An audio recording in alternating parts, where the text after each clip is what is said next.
സംശയിക്കേണ്ട, ഇത് നമ്മുടെ പഴയ ഒഡീഷ തന്നെയാണ്. ബിജു പട്നായിക്കിൻ്റെയോ മകൻ നവീൻ പട്നായിക്കിൻ്റെയോ കഴിവൊന്നുമല്ല ഇത്. മോഹൻ ചരൺ മാജി എന്ന BJP മുഖ്യമന്ത്രിയുടെ വിസ്മയമാണിത്.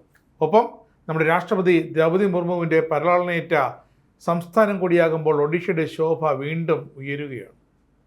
പിന്നെ എങ്ങനെ നരേന്ദ്രമോദിജിക്ക് ഒഡീഷയെ അങ്ങ് തള്ളിക്കളയാനാകും?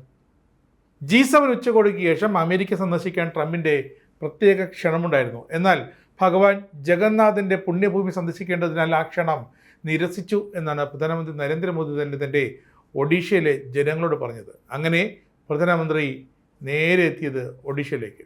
അതിന് കാരണമുണ്ട്. ഒഡീഷയുടെ വികസനത്തിനായി റെയിൽവേ, ഗതാഗതം, ഊർജം, അടിസ്ഥാന സൗകര്യങ്ങൾ, ആദിവാസി ക്ഷേമം എന്നിവ ലക്ഷ്യമിട്ട് പ്രധാനമന്ത്രി നരേന്ദ്രമോദി 47,600 കോടിയിലധികം രൂപയുടെ വിവിധ പദ്ധതികൾ പ്രഖ്യാപിക്കുകയും അത് ഉദ്ഘാടനം ചെയ്യുകയും ചെയ്തു.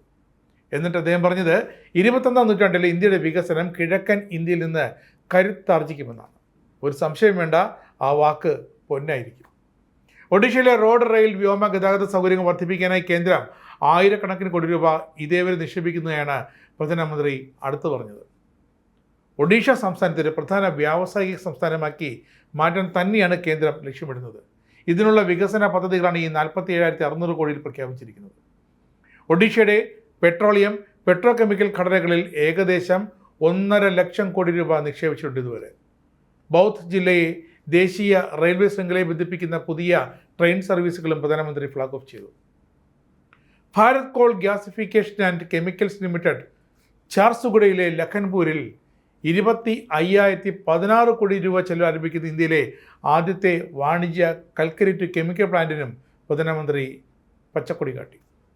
साथियों, उड़ीसा में डबल इंजन सरकार के 2 साल कई मायनों में ऐतिहासिक रहे।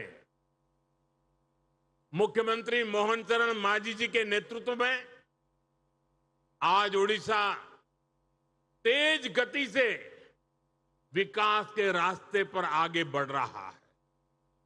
आज यहां गरीब कल्याण की योजनाओं से सामान्य मानवी का जीवन बदल रहा है। ओडिशा में आर्थिक गतिविधियां, निवेश और उद्योगों को आकर्षित करने का सामर्थ्य आज नजर आ रहा है। यहां रोजगार के नए अवसरों के लिए तेजी से काम हो रहा है। साथियों, केंद्र सरकार का विजन है पूर्वी भारत के विकास से भारत का विकास। इसलिए हम पूर्वोदय की नीति पर काम कर रहे हैं। जिस पूर्वी भारत को कांग्रेस के दौर में पिछड़ेपन का पर्याय बना दिया गया था, आज वो प्रगति का प्रवेश द्वार बन रहा है. ജഖാംപുര താജ്പൂർ കോണ്ടൂർ റോഡും ബൈതരാനിയും റോഡ്, ഹിൻഡോർ റോഡ്, ഖരമണ്ഡലി എന്നീ മൾട്ടി ട്രാക്കിംഗ് പദ്ധതികൾ ഇതൊക്കെ ജനത്തിന് ഏറെ ഉപകാരപ്പെടുന്നുണ്ട്. ഇതൊക്കെ രാഷ്ട്രത്തിന് സമർപ്പിച്ചു. ആദിവാസി സമൂഹങ്ങളുടെ ഉന്നമനത്തിനായി ധർത്തിയാബ മൻചാദിയ ഗ്രാം ഉത്കർഷ് അഭിയാൻ, പിന്നെ PM ജന്മൻ മിഷൻ തുടങ്ങിയ പദ്ധതികൾ ശക്തിപ്പെടുത്തുമെന്ന് പ്രഖ്യാപിക്കുകയും രാഷ്ട്രപതിയുടെ സ്വന്തം നാടായ മയൂർഭഞ്ച് ജില്ലയിൽ പുതിയ ജവഹർ നവോദയ വിദ്യാലയം പ്രഖ്യാപിക്കുകയും ചെയ്തു. ഗ്രീൻ മൊബിലിറ്റി പദ്ധതിയുടെ ഭാഗമായി CRETയുടെ കീഴിൽ 100 ബസ്സുകളാണ് ഒഡീഷയിൽ തലങ്ങും വിലങ്ങും ഓടാൻ ഫ്ലാഗ് ഓഫ് ചെയ്തത്. ഭുവനേശ്വറിൽ ഇതാ കംപ്രസ്ഡ് ബയോഗ്യാസ് പ്ലാന്റ് ഉദ്ഘാടനം ചെയ്തു. IIT ഭുവനേശ്വറിൻ്റെ പുതിയ ക്യാമ്പസ്, ബൗദ്ധിലെ 300 കിടക്കകളുള്ള ജില്ലാ ആശുപത്രി കോംപ്ലക്സ് ഇവ ജനത്തിനെ തുറന്നു കൊടുത്തു.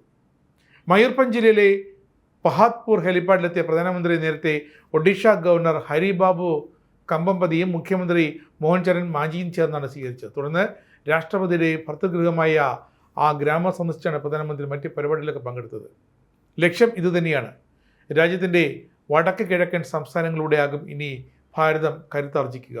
ഏതാണ്ട് ദക്ഷിണ ഭാരതവും ഉത്തരേന്ത്യയുമൊക്കെ ഏതാണ്ടൊക്കെ സ്വന്തം കാലിൽ നിൽക്കാറുള്ള അവസ്ഥയിലായി. ഇനി നോക്കേണ്ടത് ആസാം, മണിപ്പൂർ, ഒഡീഷ, ബംഗാൾ, അങ്ങനെ ഹിമാചൽ പ്രദേശ്, അങ്ങനെയുള്ള ഒരു പിടി കുഞ്ഞു സംസ്ഥാനമാണ്. അപ്പോൾ ബംഗാൾ കുഞ്ഞു സംസ്ഥാനമല്ല, പക്ഷേ ഇവയ്ക്കൊപ്പം ഈ സംസ്ഥാനങ്ങളെല്ലാം ഒരു വളർച്ചയുടെ പ്രാരംഭ ഘട്ടത്തിൽ വന്ന് നിൽക്കുകയാണ്. അതുകൊണ്ട് തന്നെയാണ് നമ്മുടെ പ്രധാനമന്ത്രി പ്രത്യേക താല്പര്യമെടുത്ത് പ്രത്യേക മുൻകൈയെടുത്ത് ഈ സംസ്ഥാനങ്ങളിൽ വടക്ക് കിഴക്കൻ പടിഞ്ഞാറൻ സംസ്ഥാനങ്ങളിലൊക്കെ അദ്ദേഹം കൃത്യമായിട്ട് അവിടുത്തെ വികസന പ്രവർത്തനങ്ങൾക്കൊപ്പം ഏറ്റവും വലിയ കോടിക്കണക്കിന് രൂപയുടെ പെട്രോ കെമിക്കൽ അടക്കം നിക്ഷേപ പദ്ധതികൾ ഗ്രാമങ്ങളിൽ നിന്നും ഗ്രാമങ്ങളിലേക്ക് നഗരങ്ങളിൽ നിന്നും ഗ്രാമങ്ങളിലേക്കുള്ള റെയിൽ കണക്ടിവിറ്റി വന്ദേ ഭാരത് ട്രെയിനുകൾ ഇതിനൊക്കെ ഫ്ലാഗ് ഓഫ് ചെയ്തിരിക്കുന്നത്.